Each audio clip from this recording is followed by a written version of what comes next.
Hi guys! Welcome back to my YouTube channel. This is Vocalia at your service. And today ang pag-uusapan naman natin ay ang aking learnings, ang aking experience sa week 4 ng aking Certified Voice Artist Program Journey. Wow! Week 4 na. Konti na lang gagraduate na. Ang bilis talaga ng panahon, no? But well, to be honest, masaya na malungkot, pero ganun talaga ang buhay. Yan. Anyway, punta na tayo sa mga learnings ko. Morning session with Miss Lynn Gonzalez. Ayan, thank you po. Ang dami kong natutunan. Una po sa lahat, regarding po sa about po dun sa sa pagpe-prepare ng mga dapat kailanganin kapag mag-audition tayo sa isang project. Kagaya na po ng character and voice over demo reel. Ayan. So, yun po pala yung mga compilation ng mga best natin, no? Best project, ganyan. So, i-compile natin sila para maging isang demo reel na pwedeng tumagal ng mga 1 minuto, ganon. Dati po talaga di ko alam yan eh. Sabi ko, nakakakita ako ng mga offers na work, tas nakalagay kailangan daw nila demo reel. So, sabi ko, ano yung demo reel? Ngayon, at least maliwanag na sa akin, 'di ba? Ayun. So, dapat meron tayo nun. Importante po yun. Of course. Then, sumunod po, yung sa character naman po pala, character reel. Yun naman po pala yung kapag sa mga, siguro ang a-applyin po natin ay gagamit ng mga character voices. Dito naman po ipapakita yung iba't ibang variety ng boses na kaya natin gawin. Kung kaya natin magbata! Magboses bata! Ganyan. Biglang napasample. So, dun po natin yun maipapakita sa ating character. Natatawa na ako sa mga ginagawa ko sa buhay ko, promise. Ayun, pero yun nga, importante kasi siya. And bilang voice artist daw, dapat wala yung hiya. Well, meron akong hiya. Meron pa akong hiya. Aminin ko yun. Nakakahiya kapag alam niyo yun. So, hindi. Tanggalin daw natin yung hiya na yan. Kasi, syempre, voice artist ka. Lahat ng, kung magboboses bata ka pero nahihiya ka, dapat tanggalin natin yung ganun. Huwag niyo akong tolaran. Ayan. Anyway, so, ayun na nga. Importante yung mga demo reel na yan. Para, syempre, makapamili yung mga agency or yung mga clients natin kung babagay ka nga ba talaga dun sa role o dun sa bobosesan mo, right? Okay, then the next one naman, being serious na nga. Importante sa lahat, hindi lang to sa voice artist industry, hindi lang to dun, sa lahat naman, even. Resume, syempre. Lahat naman ng trabaho kailangan ng resume, 'di ba? Pagka mag-a-apply ka sa, halimbawa, sa teaching, kailangan yung resume. So, ganun din dito. Ang kaibahan nga lang siguro nila yung format ng resume. So, iba pala yung format, no? Kapag about voice artist or voice overs, ganyan yung applyan mo. Lalagay mo pa pala syempre yung logo mo, yung voice brand name mo, yung ganyan. Pero ayos din kasi natutunan ko na. Now at least I know. Kapag pala nag-submit ako ng resume in the near future or in the future, hindi pala yun yung katulad ng sinasubmit ko pag halimbawa mag-a-apply ako ng teaching, ganun. Iba pala yung format nun. And syempre, natutunan ko rin po yung regarding po sa paggawa ng contract. ano nga po ba yung mga limitations na dapat. So, dyan papasok yung dyan papasok yung, dapat nga ba talaga bilang isang voice artist, magkano ba yung ibabayad sa atin?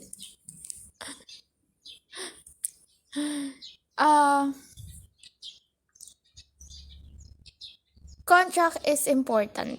Kahit po sa ibang trabaho. Kasi, bakit? Pag may nangyaring hindi maganda, wag naman sana. Ito yung magiging sandata mo. Ito yung magiging armas mo.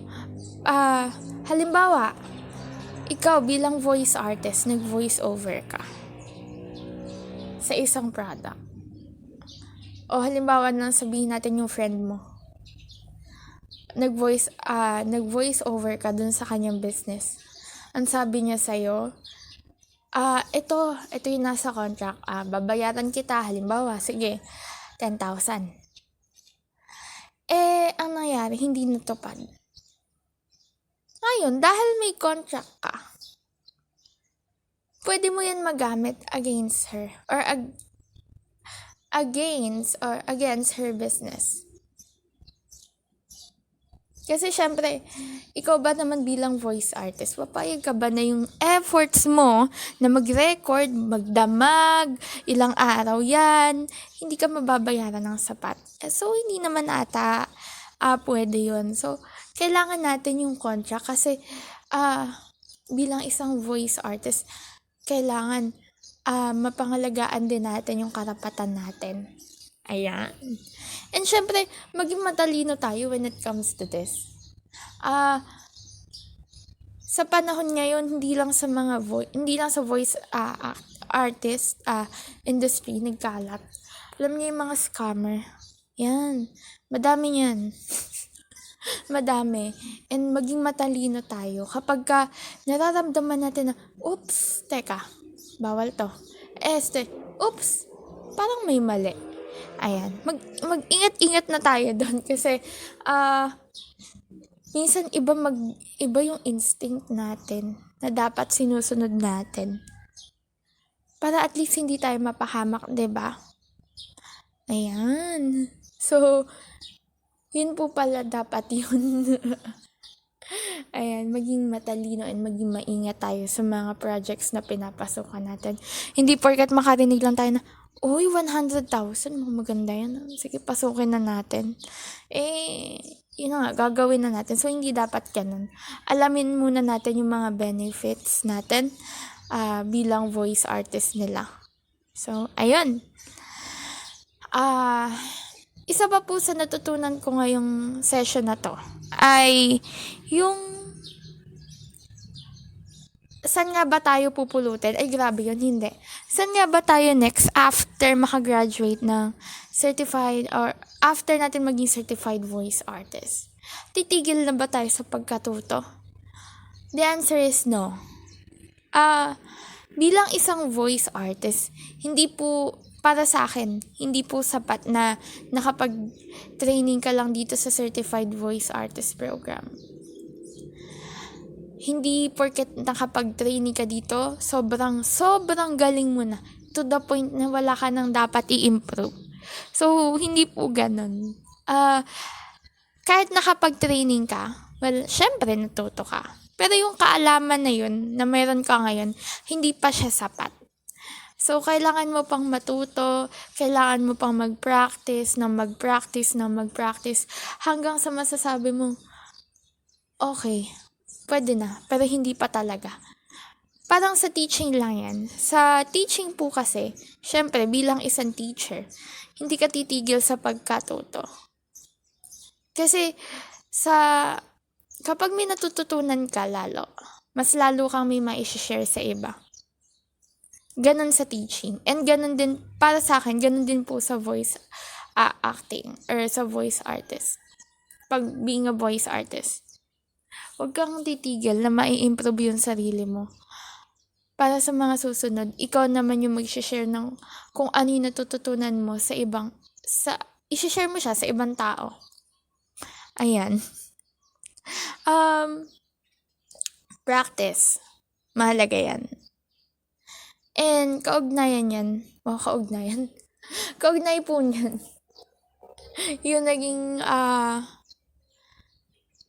yung naging session namin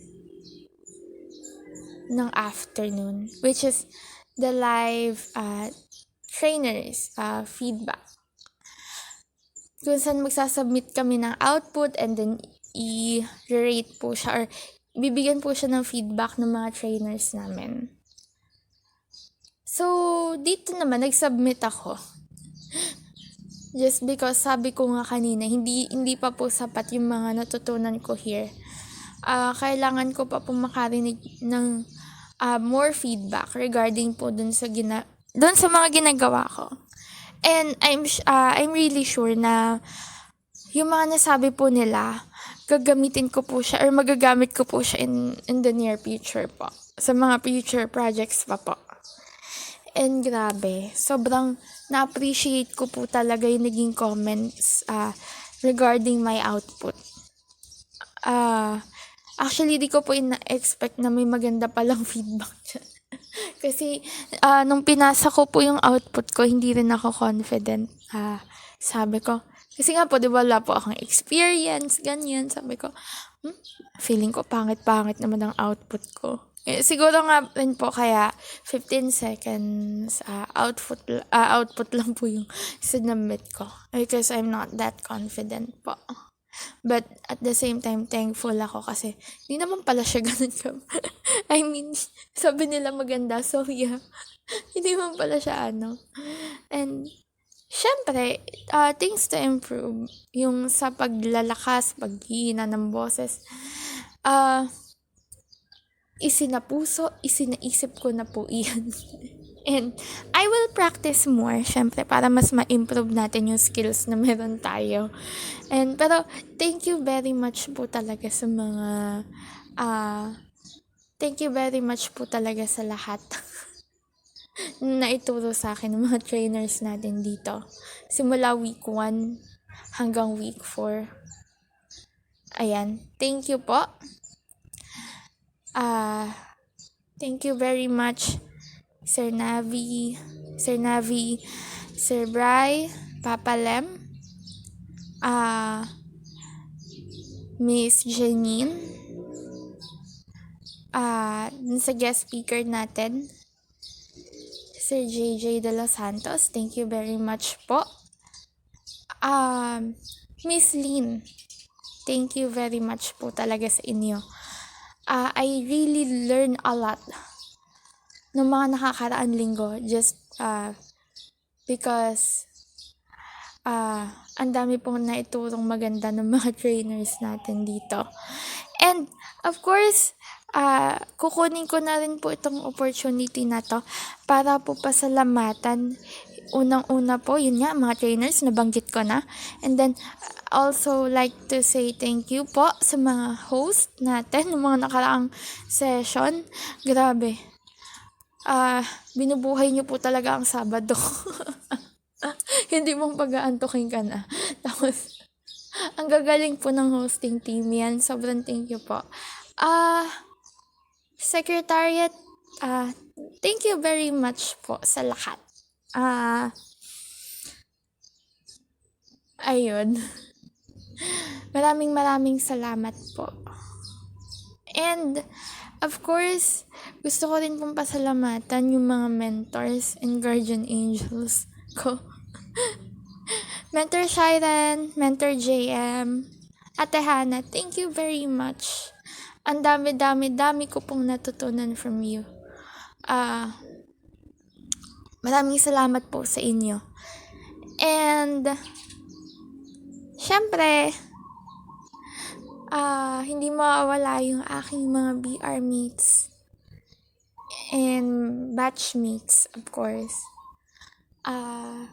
Gusto ko lang sabihin na I hope magkaroon tayo ng projects in the near future.